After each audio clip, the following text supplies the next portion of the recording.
It was midnight and I couldn't get to sleep, not after the chorus of screams that sounded outside. I looked out of my window that was on the 3rd floor of our 3-story house to check if there was anyone there, but thankfully I saw nothing. It was too dark to see if anything was even out there. Anyway, I went back to bed again, hearing yet more screams, but I didn't bother to look this time, just in case I attracted any unwanted attention. Half an hour later I could hear someone rummaging around downstairs, then footsteps coming up the stairs to what sounded like towards my parents' bedroom. Whoever it was had barged into the room, because the sound that followed was my mother's ear-piercing scream.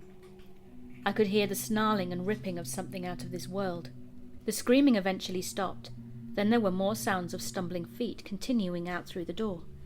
Some went downstairs, but others went to other rooms. I shot up out of bed and ran down the hall to my mother and father's bedroom.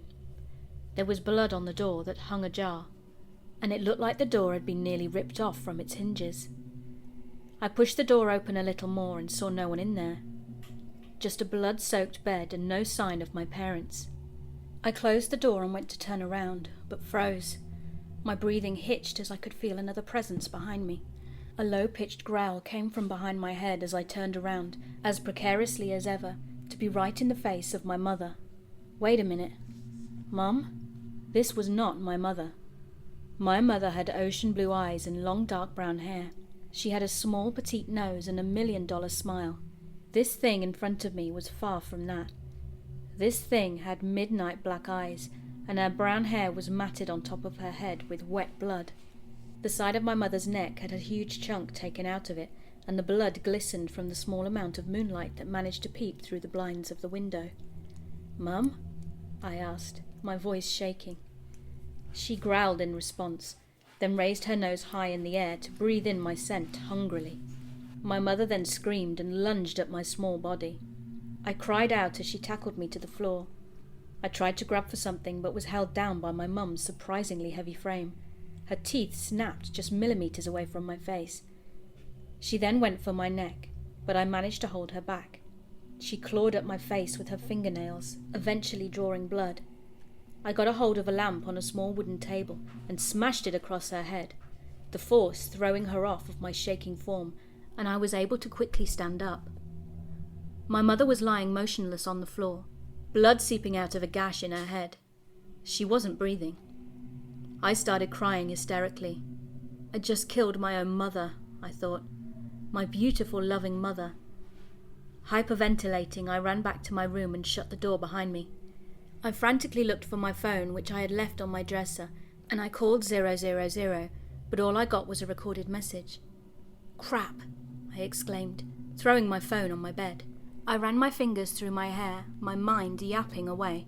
I just had to kill my mother because she attacked me. More people are downstairs, and just at that thought, I heard banging on my closed bedroom door, followed by a mangled scream. It was my dad. Oh, hell no. I am not killing my dad after I just killed my mother. My dad was the one who taught me how to ride a bike when I was 6, the one who would always take me out for ice cream when I was feeling down, the one who would come up to my room and make me laugh after mother had yelled at me. Shut up, brain. I grabbed my phone and my car keys and shoved them in my pocket. I was halfway out the window when my door broke apart, and in burst my dad, looking the same as my mum had. He charged at me as I fell out of my 3-story high window, and just like that, I was falling. I thought I was going to die. Everything seemed to play out in slow motion. All the zombies on the ground moving like they were on the moon. Everything went dead quiet, and I tried to scream, but no sound came out of my mouth. The wind was bitterly cold as it whipped my face and sent my hair flying backwards behind my head. I was spat back to reality and noticed the ground advancing towards me. I couldn't scream. I could only watch as I fell headfirst to the grass below me. I squeezed my eyes shut, willing death to take me fast, but it didn't come.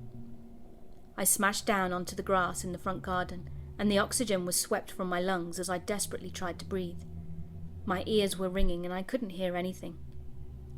I got up and started wheezing in pain, clutching my chest. I must have broken a rib, I thought. I willed my body to stop screaming at me in protest as I limped as fast as I could towards my car through the open door of the garage. Just as I entered the garage, I heard a loud crash. My dad had followed me out of the window and had landed on the garage roof. The roof had caved in from his weight. I face-palmed my forehead and ran to get a few more bottles of petrol that we had kept in the back of the garage. I shoved the petrol in the back seat and got into the car. I started the engine and sped off down the road. I looked around for the first time and it was absolute chaos. There were people screaming in total fear as they ran for their lives from the infected-looking people. Yes, I said infected. I've seen enough movies to know that this was a zombie attack. Then out of nowhere, an uninfected child ran across the road screaming. I stopped the car and ran over to the little girl. She was calling out for her mummy, with tears streaming down her face. I immediately recognized her as my next-door neighbour, Emily. I scooped her up and put her in the back seat of the car. I could see her mother lying on the ground of a front yard, and she wasn't moving. "Who are you? Where's my mummy?" she cried frantically. "Mummy's gone, Emily. I'm your next-door neighbour, Bianca. Remember me?" I asked her. The confusion on her face went away as realization replaced it. "Bianca? It's you? Why is your face bleeding?" she asked me. Her head tilted a little to the side in question. My thoughts drifted to my mum. Tears came to my eyes in an angry rush, so I wiped them away roughly and I immediately shoved the thought out of my mind, mentally punching it in the process. "You don't need to worry about me, sweetie. Are you okay? Did you get bitten?" I asked her, my eyes staying on the road for any of the infected. Every now and again I had to swerve to avoid running over someone. "No, I went outside because I heard screaming and saw people everywhere. My mum wasn't home, so I went looking for her," she explained, a few stray tears running down her face. "I'm here now, honey. You don't need to worry," I lied. I sent a strained smile in her direction through the rearview mirror. Just as I said that, an infected male slammed his face against my window, blood spurting out of his mouth, smearing all over the windscreen. Emily screamed as I sped down the road. More of the infected started chasing the car and tried to jump on. One got onto the roof and I swerved left and right in an attempt to throw it off, but it was no use. Then suddenly an idea came to mind. I slammed on the brakes, causing the infected woman to be thrown off the roof of the car, and I quickly sped off, running over the woman in the process. Emily was sobbing at this point, and my breathing was low and shallow as my ribs still ached. "This is a little too much." I turned on the radio to hear a broadcast. "This is your president speaking. Please stay calm. We have had an infection break out in all major cities, and it's very quickly spreading. I advise you to lock your doors and block your windows. Make sure you have enough food to survive for a few weeks, maybe months. There are safe havens for uninfected people to go to until we can find a cure. The safe havens are found around different parts of the country. May God be with us. This has been an emergency broad..." I turned off the radio and kept my eyes on the road, trying not to burst out into tears at the situation we were in. "Bianca, where are we going?" Emily asked me. "To a safe place," I said.